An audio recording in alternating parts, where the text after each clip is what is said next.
Lauren?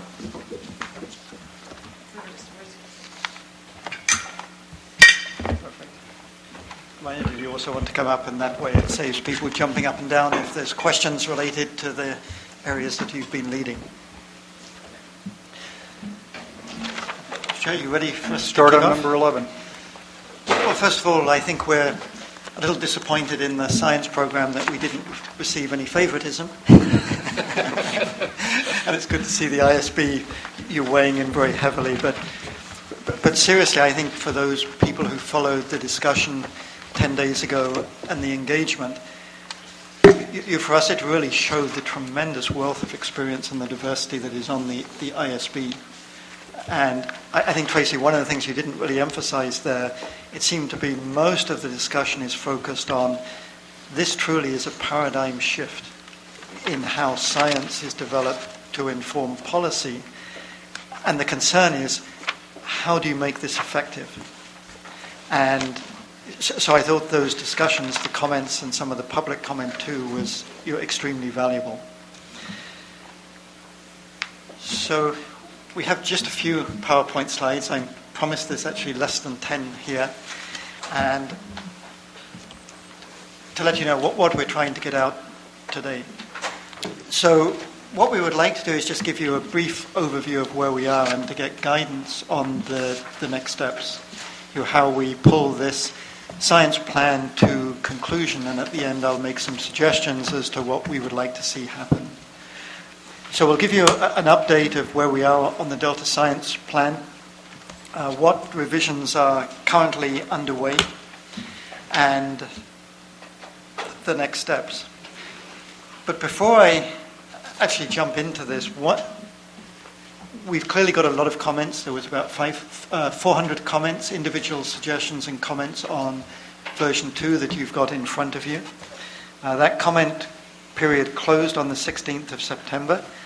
And then for reasons I'll say in the lead scientist report, we've also got 2 or 3 other reviews from international programs. So the problem, and you asked us to be really clear about why there's a need for the science plan in the first place. And in your Delta plan on page 54, I'll read this. Currently, science efforts related to the Delta are performed by multiple entities with multiple agendas and without an overarching plan for coordinating data management and information sharing amongst entities. So that's where we started. The second very important benchmark that this is built on is the NRC report from 2012 that gave many pieces of advice that we've tried to follow, but it really emphasized the lack of synthesis and pointed to the role of the lead scientist in the Delta Science Program as being the entity that could do that most effectively. The third thing I would just like to quote, when we started this process, Director Mark Cowan made a very interesting comment in the town hall meeting about there's 2 things going on. One is collaboration, scientists trying to work together, agencies trying to work together, but also there's litigation going on. And these 2 processes really are mutually exclusive. A fourth element of why this is important was Mr. Fiorini at the start of that town hall meeting saying, science has to be involved right up front at the very early stages. And then your second point was this need for systems understanding, whether it's a universal model or integrating models to understand you tweak one part of the system, how does that knock on across all the other stresses and uses? And the final point, which we heard from the ISB and many of the comments, that this truly is high-stakes science. You heard from Mr. Ray earlier and Carla Namath, the adaptive management, the flexibility, the amount of water that is potentially on the table through adaptive management is huge. So if these adaptive management actions are going to be based on science, the stakes in terms of water and the environment are massive. Secondly, we know our water supply is extremely vulnerable. So how do we use science to reduce the risk of a major catastrophe? And thirdly, you've heard this a little bit, but it's worth emphasizing again, is the importance of science. 95% of the historic tidal wetlands in the delta, that's 700,000 acres, have been lost. The landscape that supports both from upstream and in the delta itself has changed irreversibly. So we're charged in managing the delta in trying to restore a functioning ecosystem. This is a very different setting to what was out there historically. So it's not just a matter, if we draw a comparison with Louisiana. In Louisiana, the common currency is land. It's land building. But the actual functioning of that land is really of secondary importance. Here, the decisions which you and the other agencies are tasked with is not just recreating habitat, but ensuring that that habitat is fully functioning.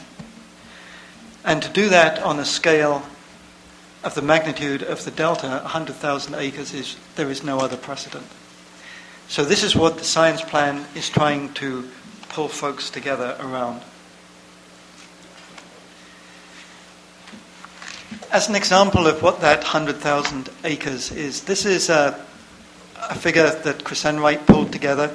It shows the range of salmon in the North Sacramento Valley and the Delta. If you look at the biological opinion, is required to create 8,000 acres. So that red dot that you see on the screen is equivalent to 8,000 acres. What actually is 8,000 acres? If you convert that to miles, that red dot is about 4 miles in diameter. So when you're driving through the delta next time, imagine the size of this functioning habitat. So this isn't land area, this is functioning wetland habitat. But that's just the first step. This needs to be increased to 100,000 acres. So there's 12 of those 4-mile radius areas. And there you can see the dots spread out across the delta to see the massive landscape changes that are going to have to be implemented. So where are we? There's a few comments. We started with a town hall meeting there on October the 16th. That was very valuable. We've had numerous public venues to discuss initially what was needed in the science plan. Secondly, we've met with many agencies, the IEP Open Science meetings, and their meetings over the last year is just one example of your outreach and input we've received. We've also done things beyond the delta.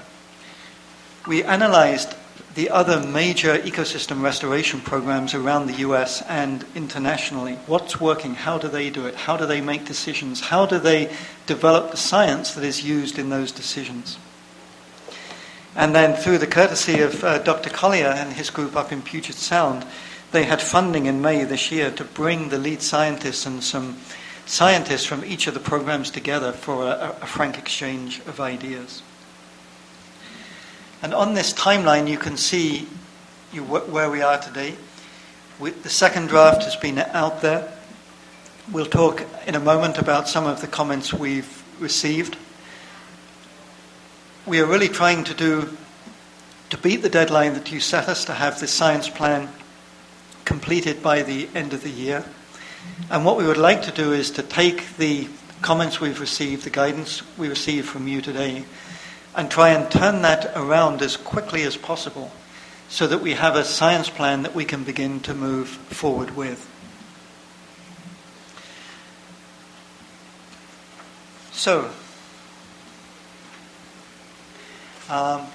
just a few comments on the objectives here. If we stand back from what we're doing at the moment, this idea of doing things in a totally transformative way, the One Delta, One Science, yes, it's a catchy name, but it's much deeper than that. What we're trying to do is to build an open community of scientists that everyone can participate in, where instead of having differences of opinions which are discussed and debated in the courtroom, we want to embrace these different opinions and have structures to address those.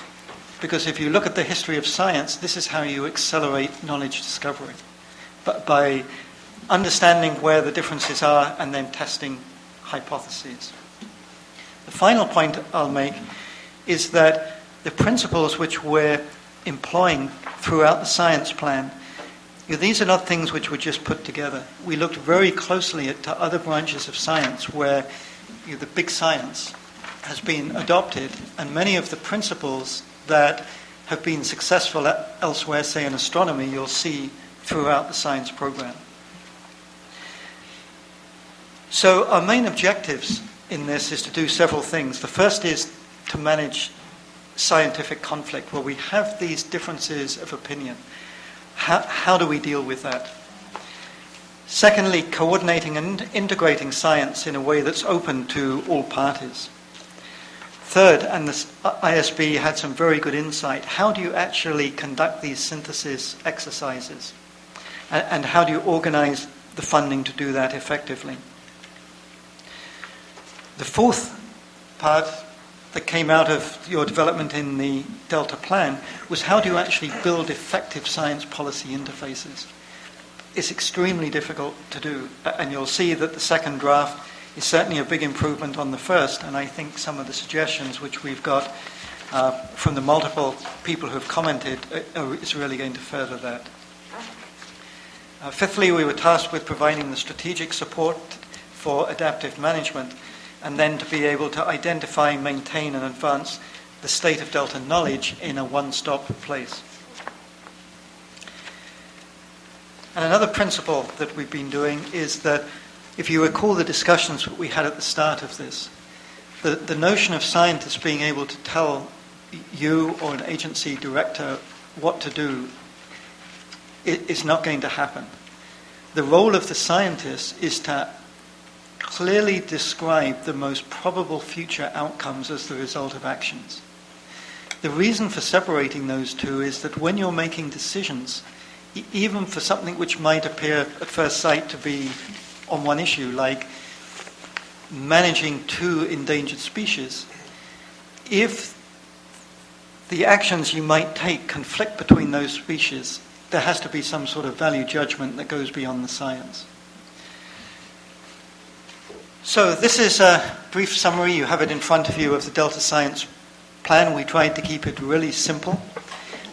We realize we have a lot to do on the wording, but we wanted to keep it brief. You'll see there at your direction we have the summary of the actions. There's 28 of those in the plan.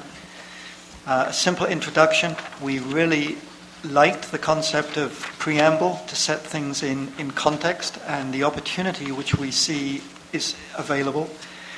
We also appreciated the direction that came from many of the people who commented on the plan about really emphasizing this high-stakes science.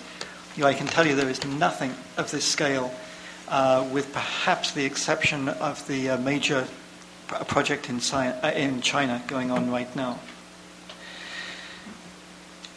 So this is where we are.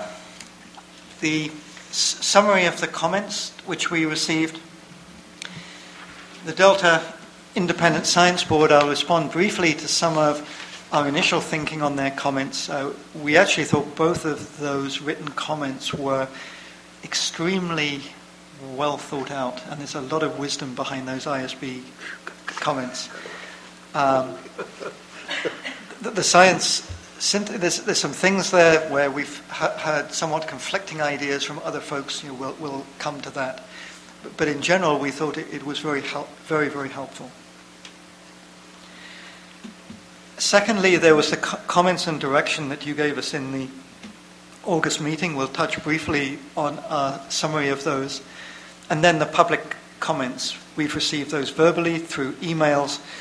But there's also been 13 state and local agencies, stakeholders, and individual members of the public who've really taken the effort to dissect the science plan in a very well-structured way, and I would encourage you to look at those comments on the web.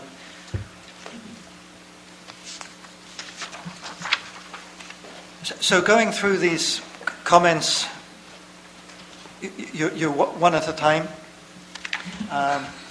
The Independent Science Board, some of the new concepts I think you've introduced us to. When is science good enough? And interestingly, since that comment was made at ISB, we've heard similar reflections, particularly through the California Water Monitoring Council. So That's an extremely good question.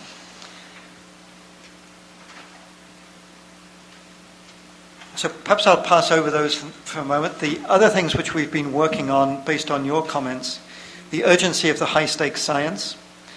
You also made it very clear that we should pay attention to the ISB comments because certainly their first letter on the first draft, clearly you were appreciative of those comments. You also asked us to provide a schedule and an outline for the interim science action agenda.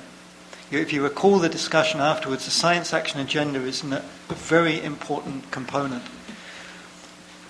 In our discussions with other programs, this is going to be a very major undertaking, and Dr. Collier may well want to talk about that with his experiences in Puget Sound.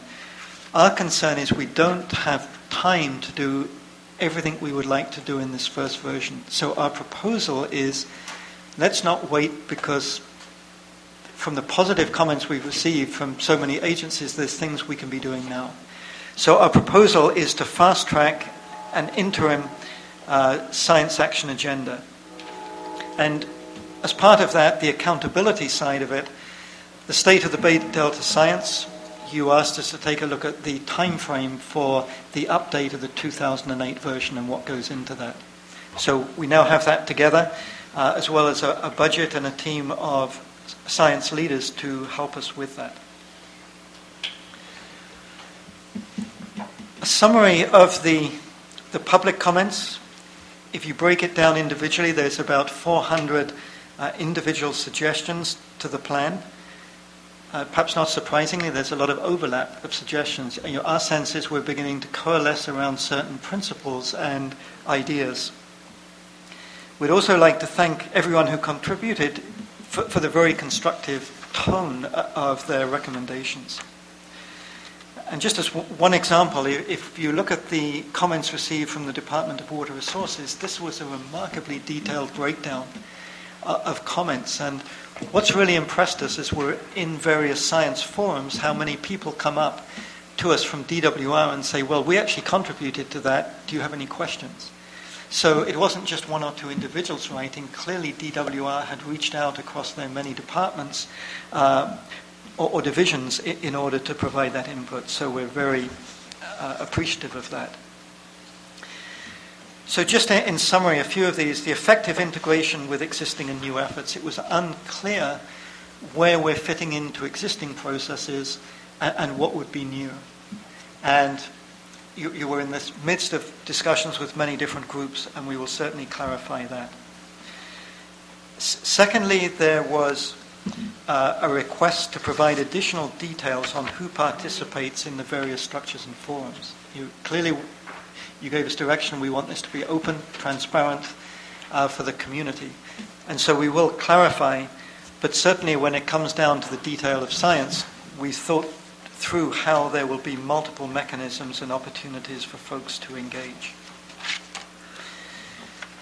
The third element which came through with many comments, and Mr. Knopp earlier described the field visit to the upper watershed. Many of the comments were stressing the importance of ensuring the connection of the watershed to Delta and Delta to Bay, and to ensure that that is clearly expressed in the science plan. A fourth element, and again this is scientists thinking one thing and not being absolutely explicit.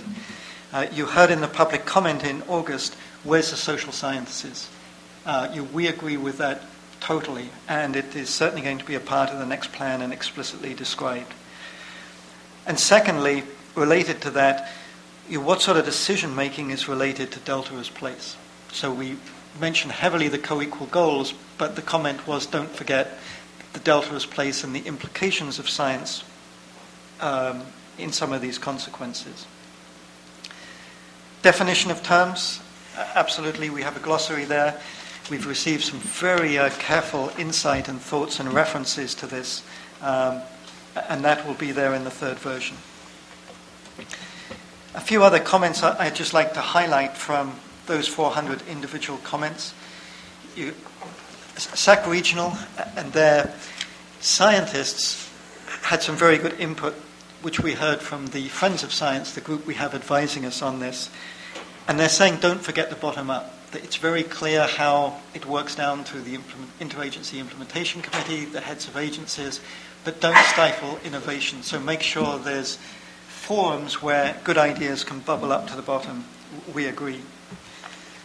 The California Water Quality Monitoring Council really recognized Dr. Honecker's efforts in integrating with what they're doing and how the science plan might fit. And one of their first questions, based on the discussions we had earlier, is it's not just a matter of monitoring or pulling data together, but one of the things they're struggling with right now, and Rainer, you may want to add to this, is do we actually have the right data? It's one thing to have it, but is this going to give you the accurate baseline? And they gave some very good insights to that. Of course, this comment will be part of our data summit that we've been talking to folks about. So those were the public comments that you asked us to revise. Just very briefly, the revisions we have going right now, this aim higher. I would also add to that, it's what mechanisms are you going to have to make this effective, if I'm not incorrectly paraphrasing you. So we're giving that a lot of thought. Really being explicit about the high-stakes science. Are people really aware that this is the largest restoration project in the world with specific outcomes expected? It was also clear that the managing scientific conflict, a lot of very good ideas from multiple parties came in on this, and it's not clear. So we are actually breaking out these processes for managing science conflict. And what we're working on is two things. One is when we're asked to put together panels or to weigh in on issues, the first is the time frame that you need to make decisions. You're basically John Weens. Do you need an answer by Friday? Or is this a much longer term issue? So the time frame will factor into the mechanism that you choose. The second thing is the complexity of an issue. If it's a single discipline, single issue, well defined, that can be done fairly quickly. If it's looking at these more complex interdisciplinary things, it's going to take a lot longer. So we've been giving a lot of thought for which mechanism you would use based on the time frame to make the decision and the complexity of the problem. With the ability that you may have 2 or 3 of these mechanisms used over a 10-year time frame to get the answer you need, with interim decisions coming in.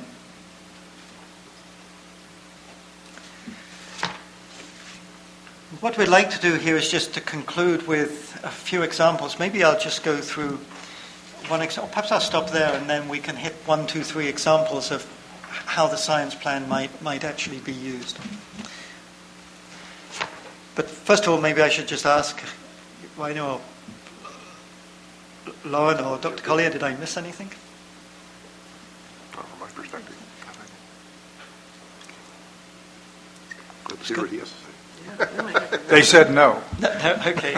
Are there any questions from the council before we jump into 1 or 2 examples, just to show you how this might potentially be used? Okay. Let's go to the examples you've got. Yep. So the first one is the Delta Plan requires adaptive management, of course. And we're going to take a look at ecosystem restoration. Well, technically, the statute requires the Delta Plan to include adaptive management. And the Delta Plan is reflecting the statute, which is probably worth noting because a lot of the folks seem to think that the statute doesn't exist and the Delta Plan made up most of these things. That's a case that's not true. Anyway, the full discussion on this in the second draft science plan starts on page 19. No, is that right? I'm sorry, excuse me, on 18. Subset 3.3, which is page 19. Chapter 6, page 6. Do you have it there? Page number? The chapter starts on page 16, I believe. Yeah. What? Of the Adaptive management. Just pointing out the adaptive management chapter starts on page 16. I'm just looking at the list here, which says action 3.3. That's what I was looking. Is that what we're talking about? Or actually, perhaps I'll go to that in a moment. Those are some of the things which are available in the science plan. So, in order Well, to... this is the chart in the that starts to appear on page 40. Is that what are you talking about? The summary of actions? Let's just go to action 3.3. That appears on page 43 of the attachment 1 to the Delta Science Plan. I think what Peter was talking about was for 3.3, it's that specific item of what is an adaptive management liaison and how is that going to work. So that's, I think you were talking about going through that as an example. Right. So adaptive management starts before that, but this item Yeah, I comes on understand page 19. Yeah. So what we're going to do is look at an example that's actually ongoing currently and how some of the elements which are out there is actually acting to you work on an actual project which is currently being considered. So why would you do adaptive management on restoration? If we look at the history in San Francisco Bay, there was a long and very structured mechanism from learning from one project to the next. So part of this is to improve the design process. If you want a certain functionality, how can you put together a design to accelerate direction towards that desired outcome? Secondly, by this community of science, what sort of common experiences and tools can be brought to bear from project to project? Thirdly, we had the discussion about monitoring earlier. What are the better monitoring techniques? What's the statistical design? You heard from one of the science fellows, these smart drifters. What technologies could actually be used to do monitoring more effectively? Fourthly, you do adaptive management to lower costs.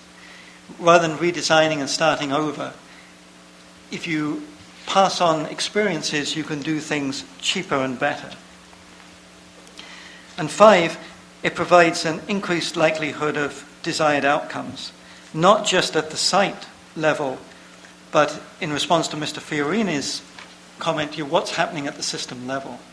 And so rather than focusing just on a single site to create some sort of functionality, what you're really interested in is how does that scale up to the entire system. And the bottom line is you're trying to understand the system response rather than something locally. So in the science plan, some of those we call them adaptive management liaisons. Of course, we have 2 sitting at the front table. Also, Chris Enright, of course, who's really one of the innovative thinkers, has been heavily involved in most of the restoration projects. So the ability within the Delta Science program to have staff allocated to provide information, what's been done elsewhere, the history, we think is very important. Secondly, the concepts of your restoration frameworks. This is really being led by several agencies related to adaptive management. How do things fit together? Thirdly on here, and the ISB also weighed in heavily on this, was models. If we're going to understand how the system looks in the future, we need to have a much better understanding of building and integrating our models, testing those models continuously. And so suggested in the science plan are ideas on how to build these community models, to continually improve them, to continually test them. The ISB liked that concept, but said right now there needs to be a lot more specifics to make that happen. And we agree. And then fourthly, in the science plan, we're suggesting that this exchange of ideas is critically important. So having an annual forum where practitioners and scientists can get together to exchange ideas, we believe is very important. So those are 4 of the actions from the science plan. How does all of this fit together? You heard that wonderful talk by Alison Whipple and Robin Grosinger about the historic reconstruction. So this is the example for McCormick-Williamson tract and the restoration. And the first step in understanding whether your project's likely to be accepted is how should elements be connected across the landscape. So if you recall Robin, and I think he showed this figure to you on the left, this is what was there historically. We absolutely know we can't reconstruct that. But what's important is when we're looking at what might be there in the future, what elements of those landscapes and how should they fit together in order to create the functionality that we're doing the project for in the first place. So the first step is understanding the historic landscape pattern. The second step is having the landscape conceptual models that are called for in the Delta Plan and is currently underway with the SFEI team. And here for that particular site, if you recall, coming in from the right-hand side of the screen in front of you is this large alluvial fan. This moves water and sediment within the site.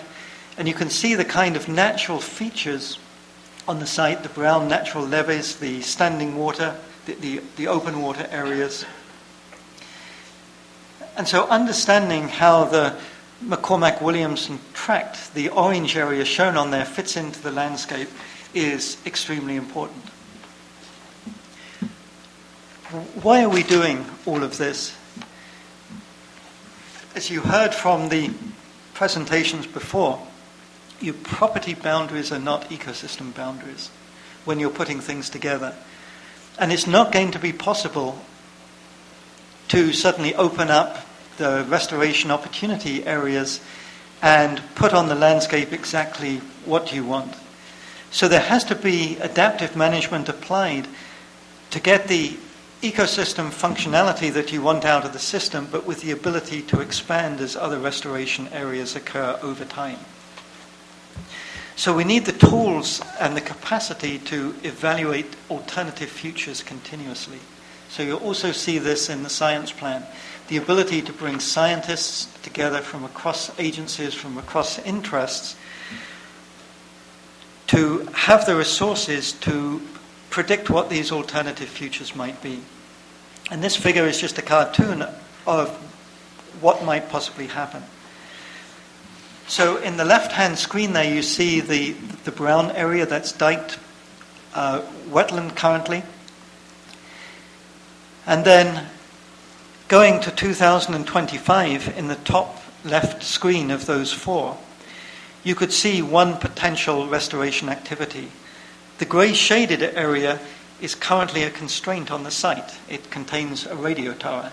That radio tower is sitting on a lease. So it's possible when that lease is up that that land may be able to be included. So the design has to have the flexibility to open up that area and still have a functioning ecosystem without creating dead areas or sediment deposit areas. So understanding how the landscape evolves over time. And then you can see after 2025 there's two possible outcomes. The lower figure shows that the radio tower area has actually been acquired by the property. And then in this totally hypothetical example, the property to the right of the property boundary may become available. So having the ability to project the alternative futures, if that was to happen, and making changes to the restoration as these opportunities open up is extremely important. And the two screens on the right-hand side, again from the SFEI reconstructions, show different possible outcomes 100 years from now in the future, depending on what land might become available, what might be sustainable, and under climate change, and which is temperature and sea level rise. So in order to be able to begin to make those predictions, to continually inform the process for that small area is what you'll see built into the science plan. So the steps are there to enable it to happen. But it's not just one site. Those sites then need to be scaled up to the restoration opportunity areas that have been highlighted. And then you need to go from the restoration opportunity areas up to the system-wide understanding. And so those are the elements of the science plan that would contribute to an effort like this. Laurent, it's your